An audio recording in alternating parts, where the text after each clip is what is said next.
Prachtig, man. All right, It's all cool. right. My spelling is a little weird, so it's okay. Yeah, cool. And listen, most of my most people are spelling my surname wrong as well. Yeah. So yeah. So Reuben, welcome to Coffee and Conversations with Champions, which is kind of cool. So we've done quite a few sports, from powerlifting to paddle to swimming, and you're our first strongman, dude. So welcome. Oh, cool. Thanks. I'm happy to represent for the guys. So, Absolutely, yeah, guys and girls. 100%. Yeah. And girls, absolutely. So, Reuben, can you give us a little bit of your background? Sure. So I started competing in strongman 2 years ago, Hmm. and my first show was a strongman competition at the Arnold Classic. Okay. That same year, I did Southern Cape Strongest Man. I won that to qualify for South Africa Strongest Man. I went to South Africa Strongest Man. I placed second in the under 80 kilo class. This Fantastic. year was my second year competing. I did the log and deadlift champs at the beginning of the year, which is a very hard show for me because it's not a full strongman show. It's only two events. It's a max log press and a max deadlift, and those are my two worst events Okay. at the time. So I did that show specifically because I'm like, this is the stuff I need to work on. Right. Because strongman's a much more dynamic sport. There's static lifts like that we Yes. have in a competition, much more like powerlifting, and then we have moving events, heavy moving events, sandbags, yokes, farmers walks. Those are my types of events. Okay. So after that, I did Western Cape Strongest Man. I won that, and then I qualified to go to the Natural Strongman World Championships. So for people who don't know, in powerlifting, you've interviewed a lot of IPF powerlifters. That's obviously drug tested Yeah. powerlifting. There's also non-drug tested powerlifting. Strongman, for a long time, there has been zero drug testing in Hmm. any strongman organization. But this organization, Natural Strongman, they started a tested world championships, which I went to this year, which was a phenomenal experience. And now I'm back, and the next competition for me is Africa's Strongest Man, which is again Okay. back with the OSG competition. So that's also an untested competition. So I compete in both, Right. and I'm kind of between the two. Yeah. Okay. So, what made you choose to go the drug-free route, the tested route? A couple of reasons for me. There are two main reasons. The first one is family reasons. I'd like to Hmm. have kids. I Hmm. really want to have kids, really want to have a family. And a lot of the side effects of taking steroids is that fertility rates go down, Hmm. sex drive goes down, your reproductive organs stop working properly, you don't produce testosterone properly anymore. And essentially what that means is what people don't understand is that a lot of the time it becomes a life sentence. Hmm. Because once you start with the damage you do to yourself, you never get to stop. Yeah. And for me, I didn't want to have to take gear for the rest of my life because I wanted to be able to have a great life with my kids one day. Hmm. That's from a kind of long term view. The short term thing is just to me, and this isn't to, everyone can make their own decisions. I don't think steroids should be illegal because people take them anyway, and it's really just a drug that harms you and only you. And if people decide they want to take it, then they must take it. But Mm. for me, I would never, I personally wouldn't feel that it was me accomplishing what I do if I was taking the performance enhancing drugs. Right. Because to me, that's always this what if of like, well, if I wasn't on, I wouldn't be able to do this. Hmm. And to me, and maybe that's a bit of an ego thing, I don't know, but to me, that's something I wouldn't be able to wrap my head around. And so I know it's not the direction I want to go. Okay. So, it's such a valid point that you make. As well as it's not only about not being able to have kids, it's about being there for your kids as you get Yeah, older. exactly. I grew up and I was training in the sort of mid 80s Mm, to sort of the mid 2000s. A lot of doping going on in the gyms, and then as the guys got older, they started families, had lives, and mm, I know of many guys that have dropped dead from heart attacks yeah, or are now on severe blood pressure medication, yeah, affecting their quality of life. So you don't know the longer term yeah, consequences. exactly. The And other it's thing, easy to yeah, make that trade-off when you're young and stupid, but I would absolutely, like to think me at 45 when yeah, I've got kids, and I'm a little older, will say thank you that I didn't mess myself up. yeah, and it's a great story to share with them as well, to show them the Mm, trophies.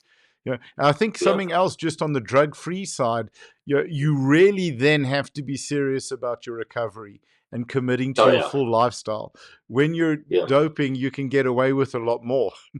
Yeah. You know? Well, the fun part, that's part of the reason I actually picked Strongman, is because Mm, Strongman involves more than just static strength. You yeah. have to have really good strength endurance. You have to have a really good motor, but you have to be Mm-hmm. really strong in a lot of awkward positions. You have to pick up sandbags and stones, and you got to be able to Mm, round over and be really strong in really weak positions. The cool thing about that is there is a way built in to beat people who are on PEDs. yeah. So, yeah, realistically, are there some guys who will just like, I'll never catch up to their 1 rep max deadlift because I don't take drugs? Sure, 100%. But I can beat them on a farmer's walk. I can beat them on Yeah. a frame carry. I can beat them on a sandbag medley because people don't want to sit and suffer in the pain cave in training and go and work on the stuff that really sucks. Everybody wants to go max out and hit a new deadlift PR. Yep. Right? Everybody wants to bench press more. Everybody wants to squat more. Not everybody wants to sit with a heavy sandbag on their chest and take it for a walk for way longer than you want to take it for a walk for. So it has this Yeah. built-in way of you can actually end up beating guys who take stuff if you if you kind of specialize and take advantage of the stuff nobody else wants to train. That's 100% doing what others aren't willing to do. Yeah. That's what makes a champion. How did you find strongman? What made you pick it as a sport? So I kind of have once I started working out, I started going to gym when I was about 14. Mm-hmm. I used to be a karate fighter, so Okay. that's what I did before I got into strongman when I was a kid. What system? Goju. So Okay. I was quite traditional karate, but I Yeah. did compete, and I was quite good. I won nationals twice doing that, Cool. and Awesome. kind of towards the end of that, I started training, Mm, like going to gym because I wanted to get bigger. And at first, it started off as that. And eventually, when I was about 16, 15, 16, I decided, okay, I'm going to get as strong as I possibly can. And that's when I fell in love with strength sports. And as that came along, strongman was just the thing for me. It was super cool because guys were doing different things. They were pulling big trucks. They were picking mm, up stones. They were like, to me, it was just the coolest thing because it's like mm. this is a show. Strongman has its roots in like circus type events. Yeah, That's where it started in the 1800s. It was like a circus show, and so it's really cool absolutely. about it compared to other strength sports. There's a spectacle. The thing I was reminded of though by my mother is that when I think I was 4 years old, she actually took me to a strongman competition, and she Oh, pulled up wow. the photos when I was a kid. Afterwards, it was actually Where I Sun don't know. City? It was if you remember Gladiators, it was a TV Yeah, show yeah, with absolutely. Granite and like all Yeah. those guys. So they Fire, I did think, a yeah. strongman show Mm. when I was a kid up in Joburg, and I went to watch that as a kid, and it was the coolest thing. I thought it was so cool, and I kind of forgot about it, but I think it was in the back of my In the head back end. when I Okay. saw it again when I was old. I was like, oh yeah, this is fantastic. That's brilliant. This is me. Do you think your karate background helped you deal with the pain cave and being happy to live there for an extended period of time? Do you think I Assumption think Dutch, Kibo Dutch, I think holding that for a whole time that session?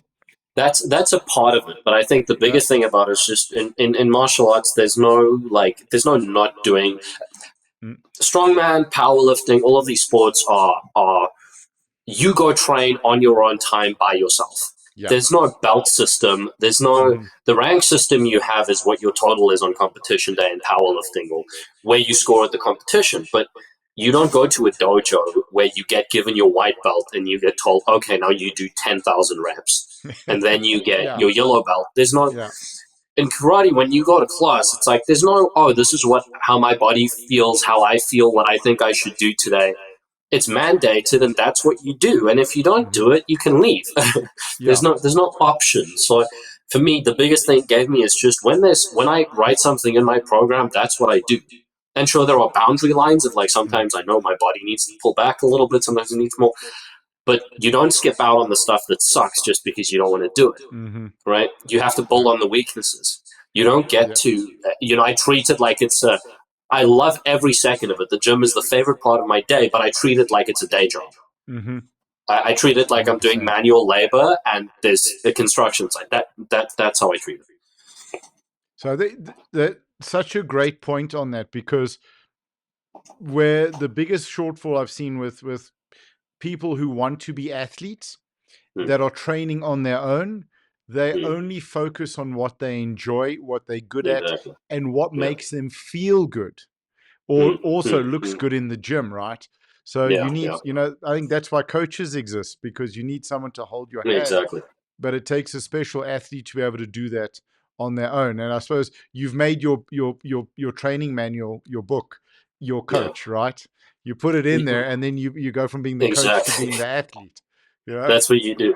Yeah, yeah. and I've considered getting coaches before, Mm, but I really like the minutia of working out how to program things, and I mm, really mm. enjoy that. So I wouldn't really want to outsource that necessarily. But I will say, the important thing there is if you don't have a coach, make sure you have some training partners. Yes, That's a big tidbit for people. Get a training partner and get someone who's on the same level as crazy as you are, so that a bit there's no crazier. skipping out. Because if one Yeah, of you feels like skipping out, the other one's going to call you on it, and then yeah, it makes things a lot easier. But, that the whole thing about doing what you enjoy and what you're good at with strongman, if you want to be good at it, that goes out of the window very quickly because you yeah. realize there are two events that pretty much everybody enjoys in a competition, and those are going to be the pressing event and the deadlifting event Mm, because everybody likes because those are the flashy yeah. like the more you compress, that's super manly, it's very high testosterone, it's great. Same thing with deadlifts.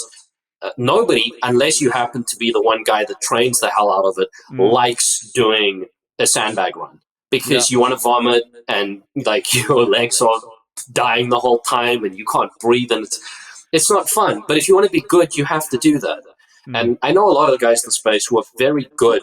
And this is calling anybody out. Everybody's guilty of this. It's like in the beginning, I was only good at moving events because that was the one thing I trained the hell out of. And then I mm, had to mm, take a step back and like, okay, I'm going to do the show that I know is not going to be a good show for me because the two things I need to do is press more weight and deadlift more weight mhm. because those are the two things I suck at. So I finally sorted out my overhead pressing to a large extent.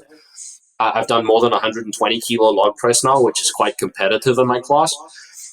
Now I'm working on getting my deadlift up because my deadlift was about 40 kilos behind what the record Right. is in Africa, and I needed to close that gap. So now for Africa's, that's the main thing I'm focusing on because that's a part of my game that's still missing. You have to.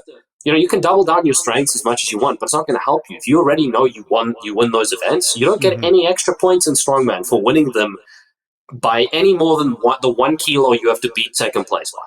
It's not Right. like powerlifting where it all gets added to a total.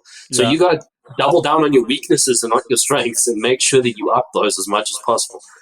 Sure. Absolutely. So where does the self honesty and the self discipline come from? Were you talking about, these are my good events, but I need to focus on my bad events? You're training on your own. Where does that brutal honesty come from? I think part of that comes from the karate background because it was always the same Mm. thing in competitions. It's like this is the stuff you suck at. This is what you need to get better at, and Yeah. there's no optioning around it because you go to a dojo and that's where you train and you have black belts telling you, well, no, you're wrong. There's no, Yeah. again, uh, I get in this weird situation where when I'm training with people, I'm almost kind of like, look, I'm not handing out belts to people, but I almost have this innate want to like, no, no, no, I'm sorry, you just got your white belt. There are things Yeah. that are not appropriate for you yet. Mm. You need to do the basics and you need to do those right. But unfortunately, well, fortunately and unfortunately, lifting is very much a consume. It's a sport that's driven by people, other people who lift. Right? It's driven either by the athletes generally or by other people who are in the space. It's not like rugby where you have a spectator sport. It's a consumer sport, and so there's a sort of the consumer's always right type of mentality that goes Yeah. around with it, where it's like, Sure. oh, I'm going to pay you to be my coach, but you know you have to coach me the way I want you to coach me, and it's like it Yeah. doesn't really Doesn't work. it doesn't gel that way. But no, Yeah. I think the karate's a big part of it. I think also a lot of the way I was brought up was just listen, if you have a problem, let's talk about the problem and solve the problem. Mm, mm. like you can wishy-washy around the issues that you want as much as you want, but at the end of the day, if you want a result, which is the end goal, you have to solve the problems. And so for me, it's like if my goal is I want to go win Africa, which is the next show I have to do, and I want to win the show.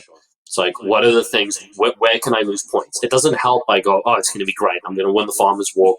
I'm going to win the sandbag medley. It's like, where can I really lose points? Right. Because even if right now I give myself, like this is 6 events, and I give myself 4 out of 6, if I am 3 placings behind on the deadlift, suddenly those extra 4 points mean nothing because I'm 4 points behind to start with. Right. So that's the way I think about it. It's like it's a goal-driven thing. I'm not just. I love training, but I'm training for a purpose, Right. and everything has to be in service of the purpose. So let's talk about the sport itself. Who is it for? Because when we say with powerlifting, anybody and everybody can get into it. But I think strongman is pretty specific because of the level that you're competing at. So who is strongman for, or strong woman? So the thing that makes strongman harder to get into than powerlifting is the fact that there are events with set weights. You can't just start with a barbell. Yeah. But having said that, strongman is. We also have like the new powerlifting novice divisions where weights are lighter and where things are easier. But if I had to give it if I had to explain the philosophical difference, I think strongman is the test of who the strongest person is. That, at the end of the day, is what we want to find out. Yes. And at the end of the day, that's why you come compete. And the really cool thing about it is I think it's a really great thing for people who love to entertain and love that kind of showmanship. And almost like you would see on like it's not quite the same, but on like a WWE, like professional wrestling type of thing. There's a lot of cool showmanship that's about it, and it's about engaging people in this thing that's different and fun. And a big part of that I've seen, like going to gyms, is there's little kids who will look at like me running the log and they go, "That's the coolest thing I've seen. It's so strange. Can I try that?" Yeah. Right. It's this, or like lifting stones, because the great thing about it is in a weird way, it's almost more relatable to people. Yes. Because if you're pulling a truck, everyone knows how big a 12-ton truck is. Oh, yeah. Right. It has this phenomenal way of almost it's very relatable to people. It's like the same thing. It's like, oh, that's a big stone. That's a giant rock, and now this guy's going to pick it up and load it onto somewhere. And so the cool thing about it compared to other strength sports, I think, is that there's an aspirational aspect that's kind of built in. So we end up attracting a lot of people who don't necessarily want to be big time competitors because of the fact that they can look at themselves and go, I'd like to be able to pull a truck, and I don't necessarily have to be the guy who pulls it the fastest, but wouldn't that like look cool? That will tell me something about how kind of useful I am and how strong I am in the real world. If I can pick up a big sandbag or a big stone, I think that's really what sets strongman apart, is the fact that it's very relatable and it's kind of a spectacle, and that's what makes it fun. Because I think it's also, I mean, far more ancient than the other sports. Yeah. I mean, you're looking at your Highland Games, or sort of like your athletes in the arenas in Rome, and it's always about who's the strongest guy in the village. Yeah, exactly. Which guy picks up the biggest rock? That's always the question. And it taps into that, and sorry. Yeah, it taps into that in a great way because of the fact that the events are non-standard, right? And so like we have the Husafell stone, which is this giant Icelandic stone that they use to this day to determine your manhood in Iceland. It's this big 187 kilo stone that you pick up and you walk around this ancient sheep pen. And if you can't pick it up, you're a 0. And if you can break it off the floor, you're a weakling. And then if you can pick it up and take a few steps, you're at half strength. And there's like these, it digs into this very deep kind of, I think, primal part of humanity, where it's like, oh, this is very close to our essence of like,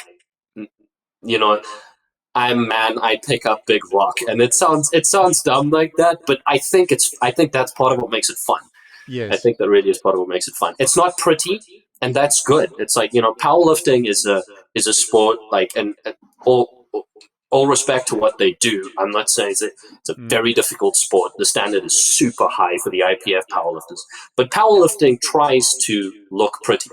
mm, They have rules set up to make the sport look pretty. It all takes part on a barbell that is meant to help to make you lift weight with very nice, clean steel plates. Right, the whole setup is very clean. mm. Strongman is very much the opposite. It's dirty, it's grimy. It's like, okay, we're gonna get, guys with just nosebleeds everywhere, and there's like sand Yeah. everywhere, and you do it outdoors on the grass. And like our first event was a medley. I face planted twice. I picked up a 100-kilo keg. I fell over the line with the keg.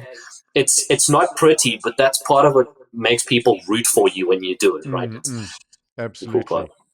That's true. So, what does the future hold for you within the sport, and where do you see the sport going in South Africa as well? So for me, well, immediate future is Mm. Africa's Strongest Man, Hmm. which I want to win. When is Um, that? that is in, I think it's the 16th of November. Okay, Um, where is that in South Africa? Or that's in South Africa. It's in out in Rustenburg, actually, okay, Rustenburg area. cool. Um, and yeah, I think it's at a place called Steinek Lodge, which is in Hmm. Rustenburg. It's been there before. Last year it was actually in Zambia, but this year it's back here. I want to go win that show, and then the plan for next year is I need to requalify for the natural World's Strongest Man. So the goal I set out for myself when I decided to compete in the sport is that I want to win World's Strongest Man Hmm. by the time I turn 25. I turned 22 in October. Okay. I went to natural World's Strongest Man for my first time this year. Next year, I have to go. I mean, I placed 10th this year, but I had some very good events and some not so good events. Next Right. year, I've got to improve on that. Hopefully, podium, and then my goal is chip away every year, make sure that I win that I achieve that goal by the time I'm 25. That's Five. the that's Okay. the that's the long term goal. That's brilliant. That's pretty specific. Yeah, no, I decided you gotta have a direction somewhere for Yeah. me. You know, that's so I went. That's the goal. It's big. It's very ambitious, and I hope it doesn't come across as cocky, but Not at all. it's really for me, like, that was the important thing, and I wanted to go do it without taking drugs. That was the other important thing for Mm. me because unfortunately I think we've lifting culture has gone in this direction because we're so open about performance enhancing drugs, and I'm Mm. not bashing the fact that we don't lie about them anymore as an industry, but it's become so open that um, people don't see any way to be good without them. And if you go look online, you Great see all point. these Yeah. videos where people say, "Oh no, you can still be okay without taking drugs." And I'm Mm. like, I don't just want to be okay. I want to be great. I want to be fantastic at what I want to do. I want to be the best at what I do, and I don't want to Mm. take anything. Now, why can't I do that? Hmm. And that's not to, you know, deny the fact that performance enhancing drugs give you an advantage, because of course they're going to. And of course, I'll always be at a disadvantage as long as I don't use them. But Right. that doesn't mean I can't go and be great, because I still believe I can. So Hmm. that's kind of the point. That's kind of the point I want to prove. Where do you see strongman going within South Africa, or where would you like to So see it rather? Right now in South Africa, the only organization that does competitions here is Hmm. the OSG affiliated. So they're called the Africa Strongman Union. Right. And it's a little hard to find their competitions because their social media presence isn't very great. But Hmm. I'm sure you'll put up my social links here. If people Yep. want to compete, send me a DM on Instagram. I'll forward you the link to their WhatsApp group so you can join, so you can come compete Brilliant. at their shows. I love the guys. That was the first bunch of shows that I've done, but that's an untested organization. I still compete there because it's fun, and it is fun competing against guys who take drugs And because then they're beat them. stronger. So the standard is really high, Okay. right? Like it's Yeah. and the Africa Strongest Man I'm going to, that's an untested show. So and yeah, 100% do their competitions. But I'm also in talks with the organizers from Natural Strongman to try and get natural strongman competitions Hmm. in South Africa as well. Hopefully, from next year, we can start with an African champs That'll be a Right. qualifier for natural world champs in South Africa next year. And that's the other way I want to go with this, because I know a lot of people who are who compete in the IPF, for example, who'd really like to do Mm-hmm. strongman and do strongman shows, but they don't want to go compete in an untested organization, or Yep. they're worried about what that might mean for their status, given that Mm-hmm. they compete in a drug tested organization. Yes. They'd like the opportunity to compete in a drug tested. So that's the way I see that going. Can we chat a little bit about sort of your diet, your nutrition, your Hundred training? percent, What's 100%. sort of what does your diet look like? Uh, oh gosh. So it it depends if I'm in season or Yeah. out of season. I try to get stricter as I get closer to a competition, obviously. And realistically, diet's actually something I slacked on for a long Mm-hmm. time, and I've only started really pulling it together in the last few competitions I've done. Um, and that's partly just because it's difficult and hard to do, and you can Yeah. get away with just eating a lot of food, Mm-hmm. because a calorie surplus will do a lot to make you feel stronger. And Yeah. being bloated actually kind of helps when it comes to lifting big weights. But Yeah. one thing I will say that I heard that really opened my eyes to it is, like, really strength athletes should eat like bodybuilders. There's no Mm-hmm. reason we shouldn't, right? We Yeah. should have the same nutrition. It should be very protein heavy, very Mm-hmm. basic foods, because realistically, in the long run, if you want to stay lean, not have to eat in the massive excess of calories, and have your Mm. performance be good and increase over time, that's the way you should eat. So in my last prep, I did largely that. It was a lot of basic stuff that nobody likes. It didn't talk about chicken fillets, chicken Yeah. breasts, Yeah. steak, Yeah. and rice and potato, Yeah. and some green veg, and that was largely what it was, leading up to competition. And Yeah. that really Yeah. helps, because it means I can eat a lot and not feel hungry, even though I have to cut weight to make my weight Mm-hmm. loss. Mm-hmm. I don't feel hungry. It doesn't really affect my performance. I also carb cycle. Right. So I'll make sure the high carbs days are on my, especially leg days, low body days, because those just take it out of you like crazy. Mm-hmm. So if I'm deadlifting or squatting, that'll be a high carb day. If I'm pressing or like upper body stuff, that'll be a medium carb day, and then the rest will be low.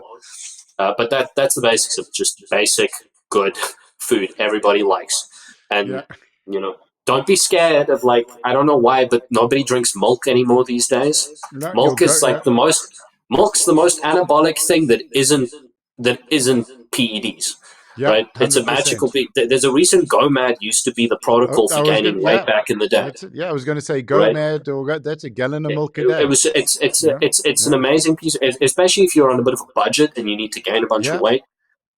Go the milk route. I mean, as long as it doesn't mess Absolutely. with your digestion too much, it's a Mm. fantastic source, because it's got protein, carbs, and fats in great ratio. Yeah. It's a phenomenal source. So yeah, That's it. that'll be my And I little think tip for also, it. yeah, if you can find good quality milk as well, that makes a Yeah, huge difference. exactly. So yeah, yeah, milk and squats. That's it. That's Exactly. that's what it comes Speaking of down that, so to. my little brother, you might actually, at some Yeah, point, you should probably give him a talk. He also competes in cool. strongman. He has the Okay, log awesome. record. He's a junior. Yeah. He's doing super squats again now. He's done it before. He loves the program, because he's Yeah. about 6'3", so Oh he's got wow. to really full into, like, probably a 105 kilo strongman, Okay. Yeah. maybe even a heavyweight. He's got quite a ways to go. And so every time he's like, I need to bump up my weight by 6 kilos, he just runs super squats, Yeah. 20 reppers, Yeah. Yeah. 3 liters of milk a day, and that's the way it goes. Sorted, hey? Absolutely brilliant. What is your training look like? You break it down over the course of the Yeah. day? Are you sticking it to one time? So yeah, look, obviously I periodize it depending on when the Mm. competitions are. So I'll give you an example. So in this prep, what I essentially have is 2 lower body, 2 upper body days. Okay. Usually I deadlift and squat twice a week, but I've lowered that now, so I only once a week, because I have a habit of overreaching a little bit and then having too much fatigue to clear out. So Yeah. I'll deadlift Mondays. Tuesdays I'll do with deadlift, all the accessories will Mm. be hamstring related. So I might do Okay. the heavy deadlifts, speed pulls, then stiff leg Mm-mm. deadlifts as the hamstring and lower back Mm-hmm. accessory, Mm-hmm. and then I'll go back extensions, hamstring pulls, whatever on the back end of that. The Tuesday and Friday workouts will be upper body, so that'll be some combination of pressing and benching. Right. along with back stuff. The Thursday workouts are squat related, so everything squat and then quads. And generally, the trend is just when I'm further out from competition, like now, a lot more developmental stuff. Mm-hmm. So the rep ranges are a lot more broad. I'm doing a lot more high rep stuff. I'm doing bench pressing, which I don't normally do, but that's because I need my triceps to get stronger so I can lock up overhead stuff easier. Mm-hmm. There's not that much specific event training. Then my second block leading into the competition is called the last 6 weeks. I pull out almost all the accessory lifts. So, the stuff I would be doing on machines or dumbbells or Right. that after the main work, and I slot in the event specific training. And then it becomes rounds of practice because in Strongman, you can have events where you win by less than a second. It's happened to me before. And Mm-hmm. being able to be faster in the transitions between picking up sandbags or the transition between, doing another rep on a farmer's walk where deadlifting it up before you run, all of that makes a big difference. So then it becomes practice, practice, practice, practice. And it's very, very competition specific for the last 6 weeks until I get the Sure. competition. So that's generally Right. what it looks like. Okay. And your recovery? I mean, I've tried all sorts of special tricks. I used to do like the ice bath thing. To be Mm-hmm. fair, right now I'm down here in Komiki, and like the Yeah. water here is so cold. I It's don't need an cold ice enough. bath. Just hopping in there is fine. Yeah. And I've done the saunas, kind of helped me relax. Mm-hmm. A lot of the recovery methods I think are a little overrated, and what I mean by that is like I think because the science on it is not super settled, you have to kind of go on your own experience. To me, Yeah. if it's something that relaxes you and makes you calm down and kind of settle out of all your Mm-hmm. fatigue, then I think it's a good thing. But what I found is like the biggest difference maker, and it's the basic thing again that no one wants to do, is just get more sleep. I was going to say, Like, yeah. and people think, oh, 7 hours is plenty. Try go from 7 to 9 every day. Mm-hmm. Do it for a week. You'll have the best workout of your life, right? Absolutely. And if you can go from 9 to 10, even better. Yep. And what I found is the methods I use, I've started just doing stuff that actually helps me sleep better because I have a hard time Mm-hmm. getting to sleep. So like Okay. a little bit of like steam room or sauna Mm-hmm. will actually make me more tired. So Yeah. then when I get home, it's real easy to just, you know, to clock up. And that to me is the biggest thing. It's like do stuff that makes it easy for you to fall asleep because sleep Absolutely. is just the biggest deal. Right? Sleep is king. That's Nothing comes the close. number one. Yeah, absolutely. And I think it's, you're looking at like 6 hours before the body really starts to release the growth hormone that you need for your Exactly. sleep. So you Exactly. definitely need, and also Yeah. the time of day you're going to sleep is vital because your sleep before 12 is worth double that Yeah. after 12. Exactly. So yeah. Exactly. And look, I'm, it's hard for yeah, all of us. I'm not saying I'm a saint. It's yeah, real hard sometimes to go to sleep. I still got work during the day. yeah. Sometimes you got after hour stuff you got to do. Mm, But like prioritize it as much as possible that's yeah. because it makes a huge difference. So just on a fun note, I have a friend who listens to accounting lecture podcasts because as an accountancy student, he fell asleep in lectures all the time. So that helps him get to sleep if he can't sleep. So Oh a god. little bit of fun. Yeah, no, that's terrible. Yeah, I know. So, The white but noise does yeah, help. He's not awful. Like a lot of people put on rain noise and it helps them yeah. get to sleep. So you got Something in to the background. you got to test it, experiment, and see what helps you Exactly. get there. It sort of is there anything else that you'd like to share or talk about? I haven't got any specific things. Right now, it's Mm, just If you'd like to get involved with the sport, yeah, please let me absolutely. know because the 100%. more people I get to compete against and the Yeah. more people who get involved in it, the better. I So, mean, the one nice thing about Strongman yep. that I think is different is just like the guys are just great. Everybody Mm, loves the sport. I was at Worlds now. All of us after an event are sitting around in a circle, just talking about the events, talking about life, just like before the events, we're all like kind of working it. And obviously, it's competitive when the event's yeah. going, but the group of guys is just it's really a quite a special thing we have going in the sport. Awesome. We'll definitely share your details in the Yeah, and posts as well. that's fantastic. So please, yeah, anybody, if you want to get involved with the sport, let me know. That's been awesome. And we'd love to chat to your little brother as well, either both of you 100%. together. You said six Yeah. foot three. I don't know you can call that a little brother, but yeah. No, well, it's funny because I always say my little big brother because I'm about 5'10" and a half, Yeah. and he's 6'3", so Yeah. it's like he's my little big brother. It's like, yeah, 100. I can relate. I have cousins that are nearly 7 foot. So it's very, Yeah. very frustrating at 5'9", you know? Oh, definitely. Yeah, no, we So, got the bit of the short end of the stick, but it's okay. You yeah, win got some, the, you lose some. absolutely. Yeah, short is easier. We fit into more stuff. It's not a problem. Exactly. Yeah. Plus, you grow horizontally much easier, which is really what we all care about at the end of the day. 100%. 100%. Actually, on that point, like you mentioned after karate, when you found gym, you wanted Mhm, to get as strong as possible. What was mhm. that decision about, rather over aesthetics? Because, a lot of So guys that yeah. age, they want the abs, they want, So to I, look I good. was I was into the bodybuilding scene at first, and this Mm, may be one of my more kind of controversial opinions, but I think that bodybuilding, by and large, is, and this is going to sound when I mm, say it, I think it's the male version of anorexia for women. yeah, Competitive bodybuilding. sure. Let me be clear about that. Not just going to the gym to look good and build muscle. Competitive bodybuilding, where you put a foot in the grave to get down to 4% body fat and nearly Hmm. kill yourself.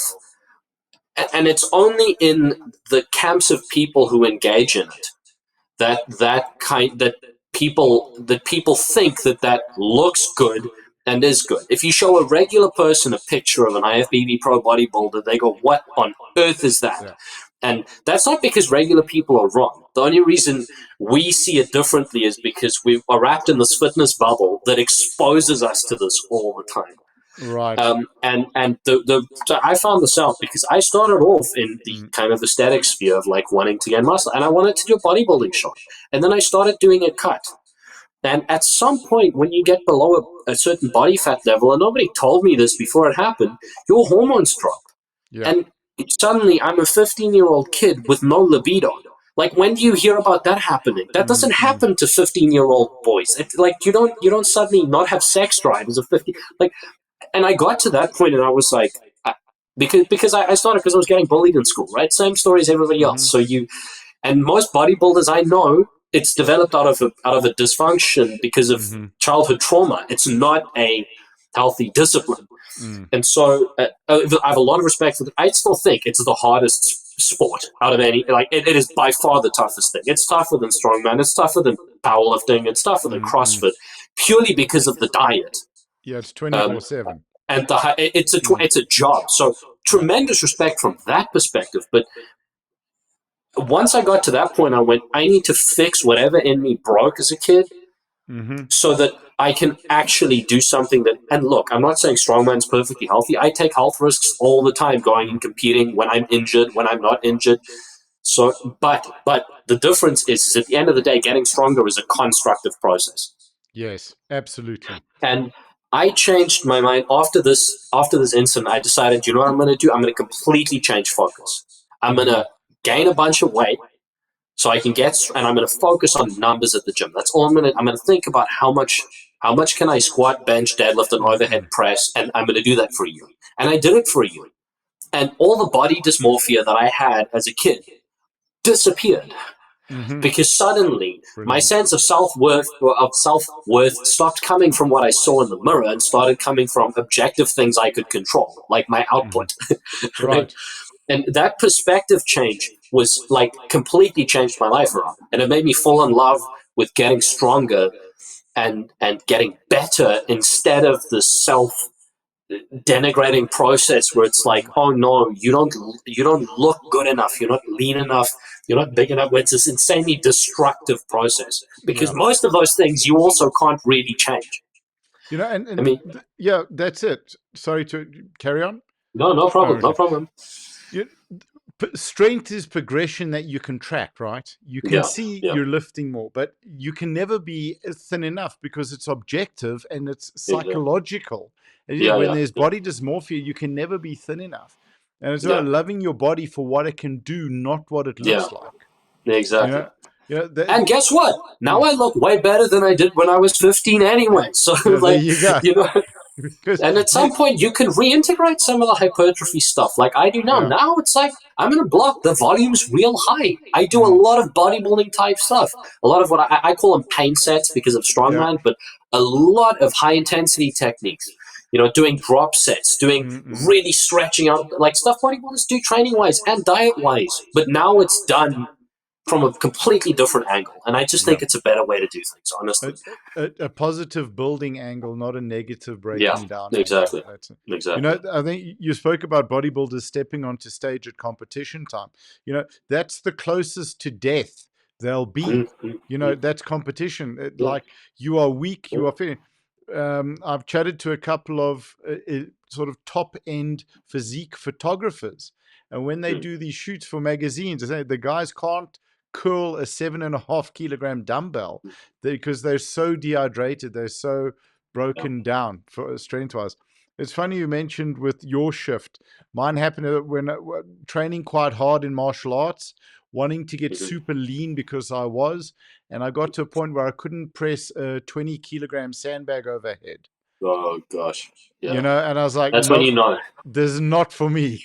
This is definite. So I just ramped as you did. Easiest thing to do, ramp up your eating, up those Yeah, calories, and then yeah, start lifting exactly. heavy. Absolutely. I think that's such a valid point, and I hope we get a lot of younger listeners to this, and also some of the ladies as well. Love your Yeah, body for what it can do, not what it looks like. yeah, exactly. Absolutely. It's been absolutely fantastic chatting to you. I'm very, Great, very grateful for your time. Looking forward to catching up. So maybe we could chat a little bit closer to the competition, see how hundred your percent. training is going. It would be awesome. Perfect. We'd love to chat to your little brother. If there's anyone else in the sport that you would like us to chat to, that you think we would like to have a conversation with us, we'd appreciate that as well. It's about 100%. providing a platform so athletes can get out there.